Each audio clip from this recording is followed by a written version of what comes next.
Habitants de Monsieur, bonjour. Je vous salue. Vous êtes très appréciés. Vous savez, je ne suis pas votre instituteur, mais c'est juste un canal d'échange et de partage.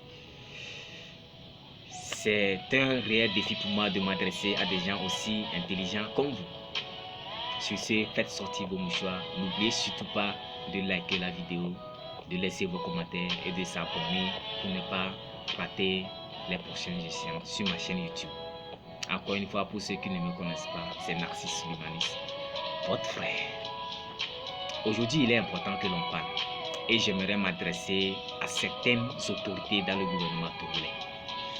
Bref, primo, je m'en vais remercier son excellence Faure Essozinam Gnassingbé pour tout ce qu'il est en train de faire à l'égard de la population togolaise. Sans oublier tous les membres sérieux qui l'entourent. Secondo, je m'en vais tirer chapeau à deux dames, à deux de nos mamans dans le gouvernement togolais, en l'occurrence Madame le Premier ministre Victoire Toméga Ndobé et Madame le ministre des Armées Essozimna Marguerite Nyakade. Courage à vous mesdames, que Dieu vous bénisse. Comme je viens de le dire, il est essentiel que l'on parle. Vous savez, il y a une très grande différence entre un blanc et un noir.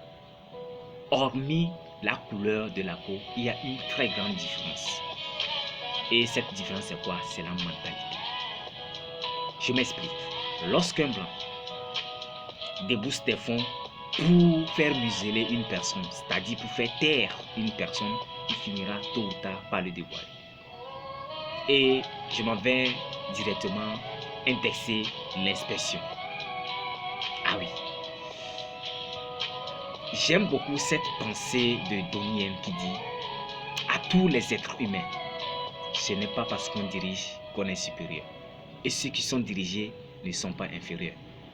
Le monde n'appartient pas aux riches, ni même aux puissants, mais il appartient aux hommes de cœur. Je m'adresse à ces gens, à ces autorités dans le gouvernement togolais corrompus. Avez-vous pensé aux enfants, à tous ceux qui viennent après nous? Quoi que nous fassions, ils nous voient. Nous devons être des exemples pour eux.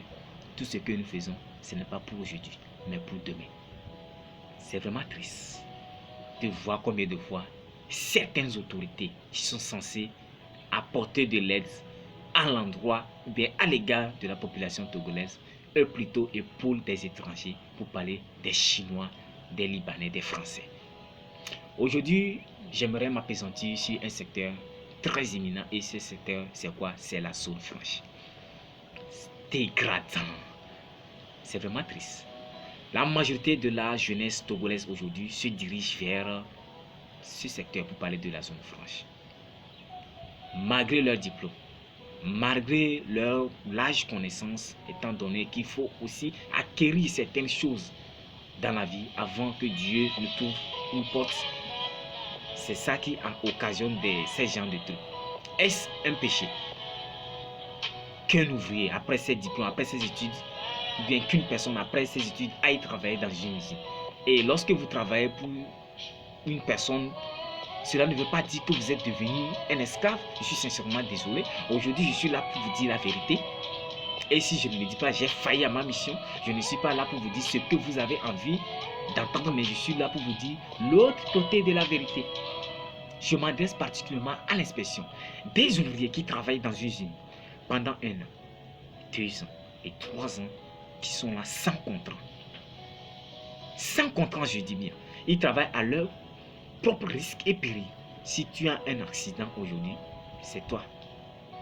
Or, tu es pointé à 1450, à 1750 francs par jour. Quelqu'un qui a une femme, qui a des enfants. Comment est-ce que cette personne puisse s'en sortir? Comment il peut s'en sortir dans ce genre de trucs?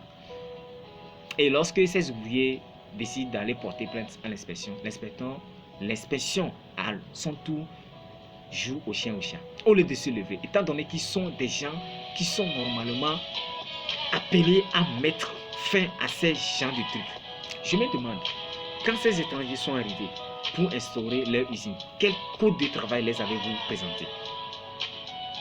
Et lorsqu'il y a un petit tiraillement entre un ouvrier et son chef, le chef lui dit, vas-y voir ton gouvernement. Vous voyez, c'est une manière de dire que l'autre, il a tout réglé, même si tu vas là-bas. Et c'est vérifié. Vous portez plainte et la plainte, ça va rester là-bas jusqu'à 1 an.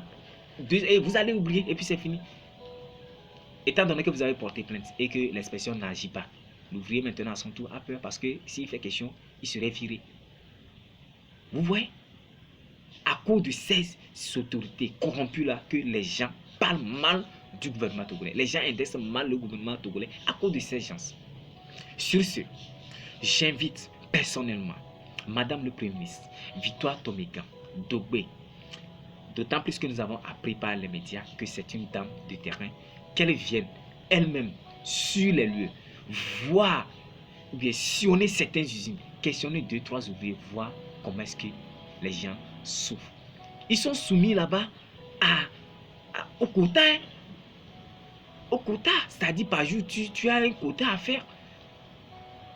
Et moi, si tu trouves que non, le travail est très dégradant, très fatigant, effectivement que c'est oui, j'ai fait mes recherches, je sais de quoi je parle. Ton chef te dit d'aller voir ton gouvernement parce que tu lui demandes de t'ajouter, de t'augmenter l'argent. Vous voyez ça? C'est vraiment triste, dégradant. Comment se fait-il que des inspecteurs puissent se comporter ainsi envers leurs professeurs togolaises? Sur ce, mesdames, pour parler de madame le Premier ministre Victoire Tomégan Dogbe, je sais que vous êtes une dame de cœur et une maman ne peut jamais accepter voir ses enfants souffrir autant. Aujourd'hui, nous voyons sur des plaques qui écrit qu'il n'y a plus la corruption, que tout est fini, tout ça, c'est faux. C'est faux. Et à chaque interview, ils sont là à contourner la vérité, ils ne veulent pas dénoncer la vérité, ils sont là à dire que tout va bien. C'est faux. C'est totalement faux. Je suis sincèrement désolé de le dire, mais c'est totalement faux. Je sais, madame, je vous exhorte à venir sillonner ces zones et mettre fin à toutes ces choses, étant donné qu'il y a des diplômés là-bas aussi. Des femmes, une femme qui travaille dans une usine, qui a eu un mari, qui a des enfants. On lui fait des avances, elle refuse, on trouve l'occasion de la virer. Elle va aller se plaindre. Vous voyez ça? Dégradant. Sur ce, je compte beaucoup sur vous, Madame le ministre Victoire Tomégan Dogbe, pour mettre fin à toutes ces hégémonies. Encore une fois, c'est toujours un réel plaisir de m'adresser avec vous. Merci infiniment. Vous savez comment est-ce que ça se passe. Vous n'avez qu'à laisser vos commentaires sur ma chaîne YouTube pour ne pas rater les prochaines échéances. Encore une fois, pour ceux qui ne me connaissent pas, c'est Narcisse Lumanis, votre frère. Piabo.